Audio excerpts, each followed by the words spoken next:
रामदेवरा से परसों यात्रा प्रारंभ होकर के कल बाड़मेर जिले में प्रवेश किया। शिव और बाड़मेर दोनों विधानसभाओं में कल बड़ी सभाएं भी थी। आज अभी प्रेस कॉन्फ्रेंस के पश्चात चौहटन में सभा है, उसके बाद धोरीमना और कल बायतू में। इसी क्रम में हमारे मध्य विराजमान केंद्रीय जल शक्ति मंत्री माननीय गजेंद्र सिंह जी शेखावत, राज्यसभा सांसद माननीय राजेंद्र जी गहलोत, जालोर के विधायक माननीय जोगेश्वर जी गर्ग, प्रदेश महामंत्री माननीय जगवीर जी छाबा, प्रदेश मंत्री माननीय महेंद्र जी कुमावत, माननीय सावड़ा राम जी देवासी, सभी विराजमान माननीय सभी राष्ट्रीय और प्रदेश पदाधिकारियों का स्वागत। आप सभी पत्रकार बंधुओं का भी स्वागत। आप 2 दिन से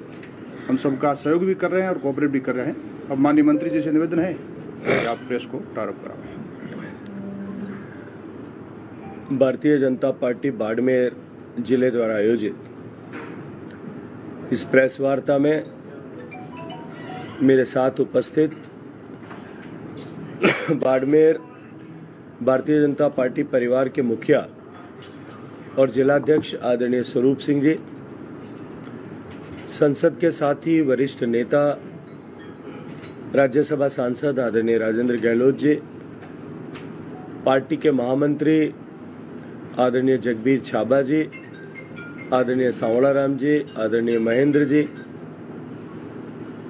और इस पत्रकार वार्ता में आए हुए सभी पत्रकार मित्रों, आप सबका मैं हृदय पूर्वक मन पूर्वक स्वागत करता हूं, अभिनंदन करता हूं। इतनी अल सुबह सामान्यतः इतने पत्रकार एक साथ एकत्रित हो ऐसा होता नहीं, लेकिन आप सभी लोग भारतीय जनता पार्टी बाड़मेर शहर के बुलावे पर आज इस प्रेस वार्ता में उपस्थित आए। आप सबका हृदय पूर्वक आभार करता हूं। अपनी बात कहूं उससे पहले, कल सुबह जब मैं बाड़मेर जिले में मैंने यात्रा के साथ प्रवेश किया था, तब से लेकर के अब तक मीडिया के सभी वर्टिकल्स पर, इलेक्ट्रॉनिक मीडिया में, प्रिंट मीडिया में, वेब मीडिया पोर्टल्स पर और सोशल मीडिया प्लेटफॉर्म्स पर जिस तरह से आप सबने जनता के आक्रोश को प्रकट करने का और पारदर्शिता के साथ में जन भावनाओं को पहुंचाने का काम किया है, उसके लिए भी मैं आप सबका हृदयपूर्वक धन्यवाद करते हुए अभिनंदन करना चाहता हूं। मित्रों, 2018 में जब ये सरकार अस्तित्व में आई और सरकार बनने के साथ ही, चुनाव का परिणाम आने के साथ ही जिस तरह का विग्रह कुर्सी को लेकर के, मुख्यमंत्री की कुर्सी को लेकर के इस सरकार के विभिन्न घटकों में था और वो किस्सा कुर्सी का खेल 4.5 साल तक जिस तरह से चलता रहा, उसके चलते हुए सरकार के मुखिया की प्राथमिकता गुड गवर्नेंस या सुशासन होने के बजाय कुर्सी पे बना रहना या कुर्सी को बचाए रखना ऐसा बन गई थी। और उसके चलते हुए जिस तरह से प्रदेश में अराजकता फैली, जिस तरह से प्रदेश में कुशासन रहा, कांग्रेस पार्टी के विधायकों ने जिस तरह से भ्रष्टाचार किया, मुझे लगता है कि बाड़मेर से ज्यादा प्रासंगिक जगह इस बात की चर्चा करने की नहीं हो सकती। कानून व्यवस्था जिस तरह से तार-तार हुई, महिलाओं पर जिस तरह से अत्याचार राजस्थान में हुए, दलितों पर जिस तरह के अत्याचार राजस्थान में हुए और इस सब के अतिरिक्त बहुसंख्यक समाज की मानसिकता को तोड़ने के लिए और उनको मानसिक रूप से कमजोर करने के उद्देश्य के साथ में जिस तरह से तुष्टीकरण का तांडव इस राजस्थान में हुआ, उसके चलते हुए जो सांप्रदायिक और अलगाववादी ताकतों के हौसले राजस्थान में बुलंद हुए, जिसकी परिणति कन्हैयालाल टेलर का सर तन से जुदा करने तक जाकर के और एक पायदान पर पहुंची। युवाओं का भविष्य अंधकारमय करने, किसानों के साथ वादा खिलाफी करके उनको आत्महत्या करने के लिए मजबूर करने, बिजली और पानी न दे सकने के कारण से किसान को आंदोलन करने और आंदोलन के नाम पर लाठी खाने के लिए मजबूर करने,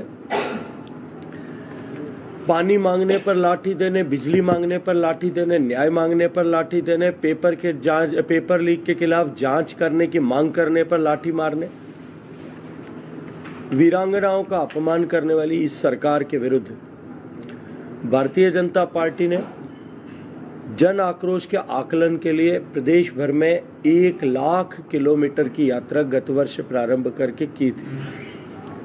और उस जन आक्रोश यात्रा में जिस तरह से जन भावना को समझकर भारतीय जनता पार्टी ने प्रभावी आंदोलन किए, 4.5 साल के कालखंड में भारतीय जनता पार्टी ने जिस तरह से एक सकारात्मक और ताकतवर विपक्षी की भूमिका का निर्वहन किया, सदन से लेकर के सड़क तक सरकार को निरंतर घेरने का काम किया।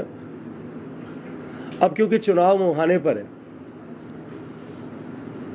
और जो जनता के मन में आक्रोश है, उस आक्रोश को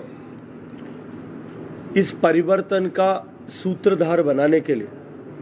भारतीय जनता पार्टी के प्रदेश नेतृत्व ने परिवर्तन संकल्प यात्रा प्रारंभ की है। प्रदेश के 4 कोनों से अलग अलग यात्राएं प्रारंभ हुई हैं। भगवान त्रिनेत्र गणेश के पावन स्थान सवाई माधोपुर से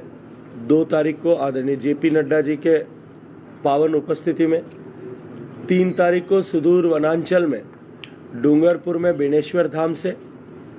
4 तारीख को सामाजिक समरसता के प्रणेता और लोक देवता बाबा रामदेव जी के पवित्र स्थान रामदेवरा से,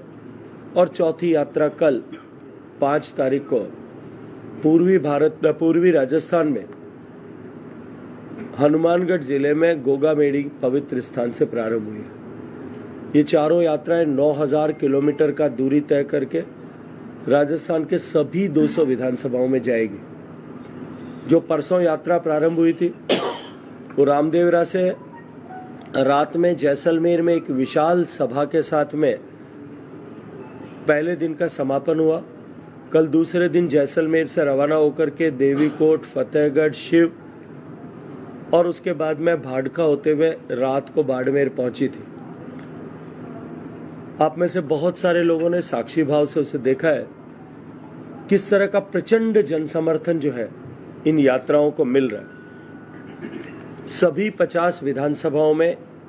ये यात्रा तीसरी यात्रा जाएगी और प्रदेश के सभी 200 विधानसभाओं में जाकर के परिवर्तन के संकल्प को सिद्ध करने के लिए, जनता को परिवर्तन के संकल्प के साथ जोड़ने के लिए हम आगामी 21 तारीख तक इन यात्राओं का संचालन करेंगे। और उसके बाद 25 तारीख को दीनदयाल जी के जन्मस्थल धानक्या जयपुर में माननीय प्रधानमंत्री जी की पावन उपस्थिति में लाखों लोगों का एक सम्मेलन प्रस्तावित है, जिसमें इन चारों यात्राओं का औपचारिक समावेश या समारोप होगा।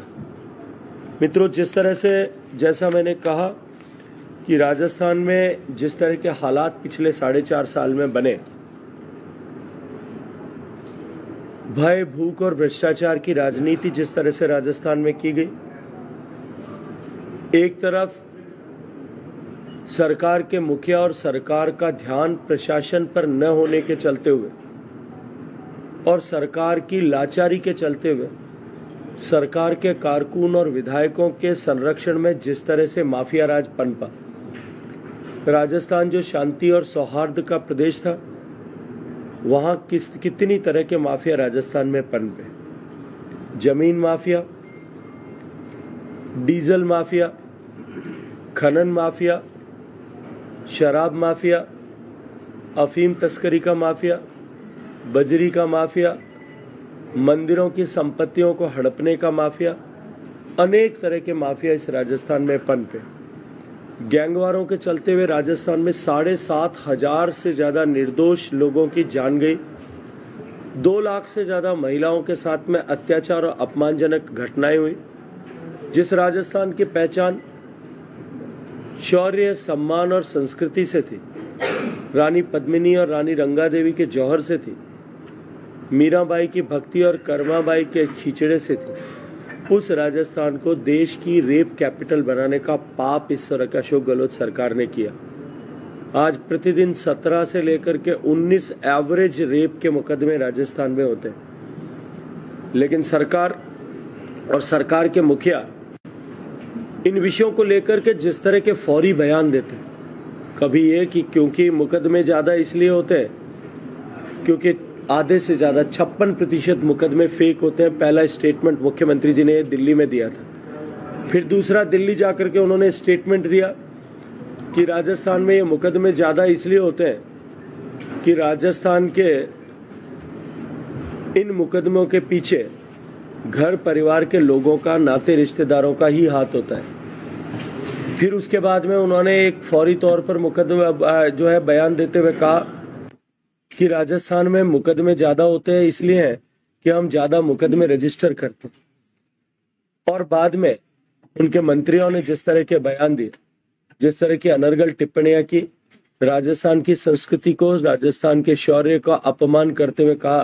कि राजस्थान मर्दों का प्रदेश है इसलिए यहाँ ज्यादा रेप की घटनाएं होती है। ठीक इसी तरह से दलितों पर जिस तरह का अत्याचार राजस्थान में पिछले 4.25 साल में हुआ, अभी हाल ही में कुचामन में जिस तरह की घटना हुई, 2 गैंगों ने आपस में गैंग वॉर में 2 निर्दोष लोगों को कुचल करके टुकड़े टुकड़े करने का काम किया। 9 दिन तक परिजन जो है लाश को लेकर के बैठे थे, लेकिन सरकार की तरफ से कोई संवेदनशीलता नहीं दिखाई गई। ये तो मैंने कुछ घटनाओं की चर्चा आपके सामने की, किस तरह से अबोध बालिकाओं के साथ में दुराचार हुआ, दरिंदगी हुई,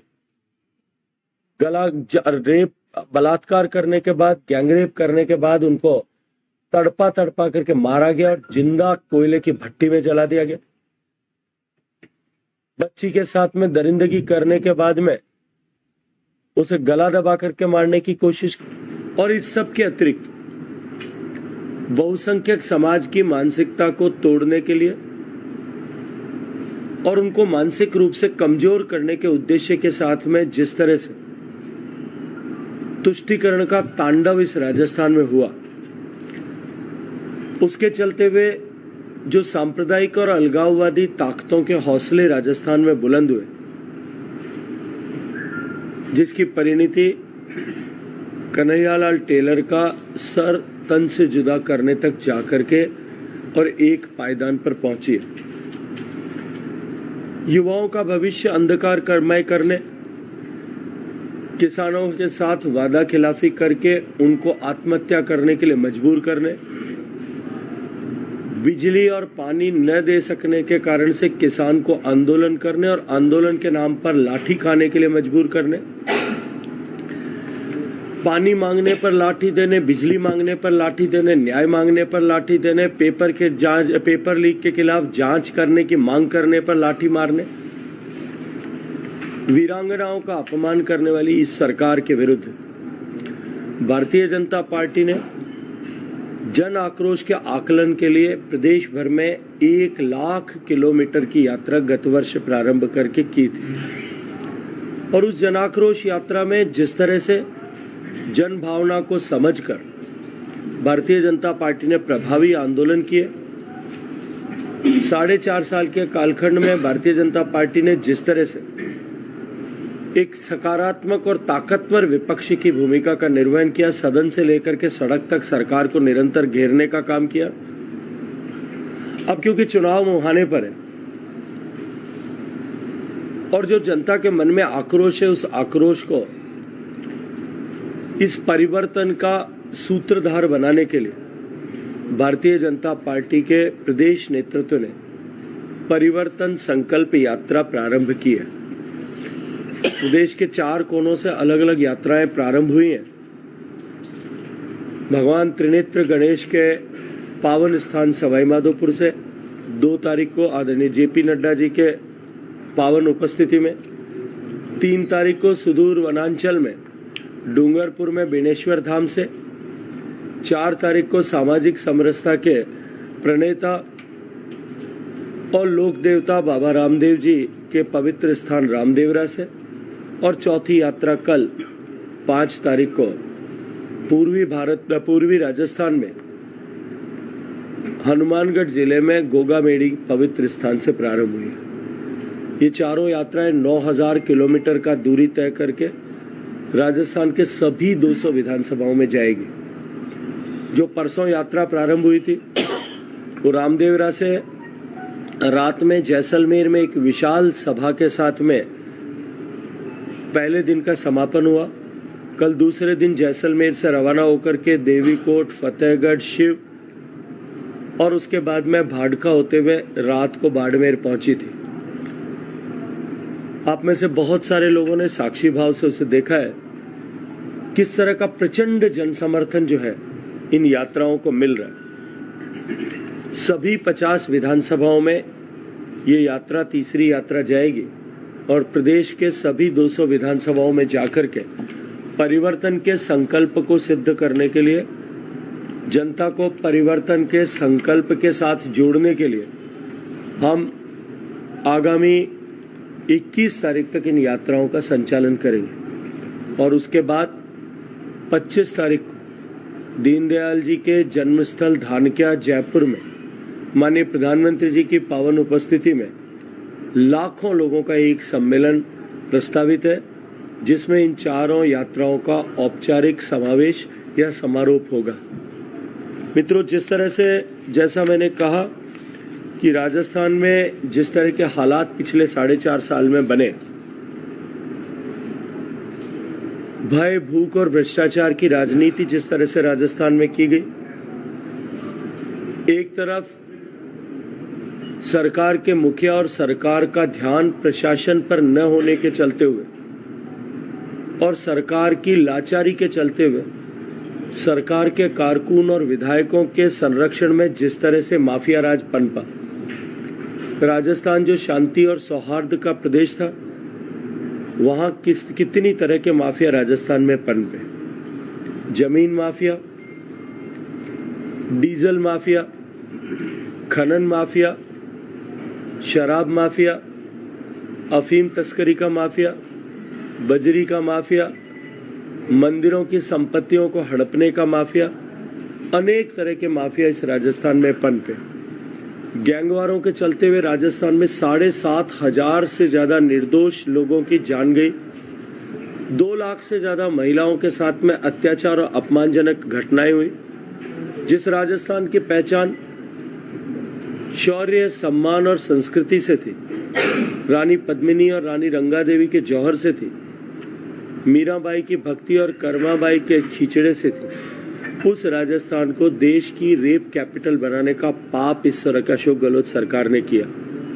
आज प्रतिदिन 17 से लेकर के 19 एवरेज रेप के मुकदमे राजस्थान में होते हैं, लेकिन सरकार और सरकार के मुखिया इन विषयों को लेकर के जिस तरह के फौरी बयान देते हैं, कभी ये कि क्योंकि मुकदमे ज्यादा इसलिए होते हैं क्योंकि आधे से ज्यादा 56% मुकदमे फेक होते हैं। पहला स्टेटमेंट मुख्यमंत्री जी ने दिल्ली में दिया था। फिर दूसरा, दिल्ली जाकर के उन्होंने स्टेटमेंट दिया कि राजस्थान में ये मुकदमे ज्यादा इसलिए होते हैं कि राजस्थान के इन मुकदमों के पीछे घर परिवार के लोगों का, नाते रिश्तेदारों का ही हाथ होता है।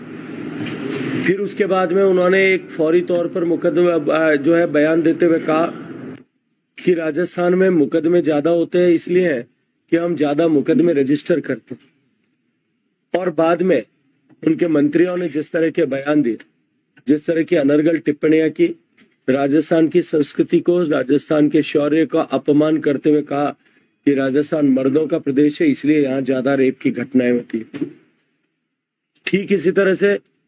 दलितों पर जिस तरह का अत्याचार राजस्थान में पिछले 4.25 साल में हुआ, अभी हाल ही में कुचामन में जिस तरह की घटना हुई, 2 गैंगों ने आपस में गैंग वॉर में 2 निर्दोष लोगों को कुचल करके टुकड़े टुकड़े करने का काम किया। 9 दिन तक परिजन जो है लाश को लेकर के बैठे थे, लेकिन सरकार की तरफ से कोई संवेदनशीलता नहीं दिखाई गई। ये तो मैंने कुछ घटनाओं की चर्चा आपके सामने की, किस तरह से अबोध बालिकाओं के साथ में दुराचार हुआ, दरिंदगी हुई, रेप, बलात्कार करने के बाद, गैंगरेप करने के बाद उनको तड़पा करके मारा गया और जिंदा कोयले की भट्टी में जला दिया गया। बच्ची के साथ में दरिंदगी करने के बाद में उसे गला दबा करके मारने की कोशिश की। और इस सब के अतिरिक्त बहुसंख्यक समाज की मानसिकता को तोड़ने के लिए और उनको मानसिक रूप से कमजोर करने के उद्देश्य के साथ में जिस तरह से तुष्टीकरण का तांडव इस राजस्थान में हुआ, उसके चलते हुए जो सांप्रदायिक और अलगाववादी ताकतों के हौसले राजस्थान में बुलंद हुए, जिसकी परिणति कन्हैयालाल टेलर का सर तन से जुदा करने तक जाकर के और एक पायदान पर पहुंची। युवाओं का भविष्य अंधकारमय करने, किसानों के साथ वादा खिलाफी करके उनको आत्महत्या करने के लिए मजबूर करने, बिजली और पानी न दे सकने के कारण से किसान को आंदोलन करने और आंदोलन के नाम पर लाठी खाने के लिए मजबूर करने, पानी मांगने पर लाठी देने, बिजली मांगने पर लाठी देने, न्याय मांगने पर लाठी देने, पेपर लीक के खिलाफ जांच करने की मांग करने पर लाठी मारने, वीरांगनाओं का अपमान करने वाली इस सरकार के विरुद्ध भारतीय जनता पार्टी ने जन आक्रोश के आकलन के लिए प्रदेश भर में 1 लाख किलोमीटर की यात्रा गत वर्ष प्रारंभ करके की थी।